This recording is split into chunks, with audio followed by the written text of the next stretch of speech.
Nagharap ang dalawang kampyon ng bawat division, ang Team Bugallon at San Carlos, sa kanilang Battle Royale na ginanap sa Narciso Ramos Sports and Civic Center Gymnasium noong August 30. Didikit ang paghaharap ng dalawang kuponan sa unang quarter kung saan nagpalitan sila ng mga inside shots. Nakatambak pa ng 15 puntos ang Bugallon sa second quarter. Pagdating ng third quarter, naibaba ng San Carlos City ang kalamangan sa 6 hanggang sa maitabla ito sa fourth quarter. Dahil sa ipinakitang determinasyon ng Team Bugallon na ipanalo nila ang laban sa score ng 94-93. Todo suporta naman ang mayor ng Bugallon na si Mayor Priscilla Espino at ang dating team captain na si Congressman Jumel Anthony I. Espino.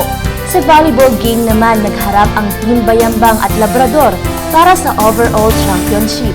Sa unang set, halos makalahati ang lamang sa score na 25-13, habang sa second set dikit ang score sa 25-21 at sa huling set naman nananatili pa rin dikit ang laban sa score na 25-21. Wagi ang Team Bayambang sa Game 1. Inaasahan namang babawi ang mga natalong koponan at maging mas maaksyon pa ang laban sa pagitan ng mga kampyon. Isa ang Inter-LGU Unity Games sa mga proyekto ni Governor Amado Pogi I. Espino III na layong ma-develop ang camaraderie at healthy lifestyle sa mga empleyado at opisyal ng bawat LGU sa Pangasinan.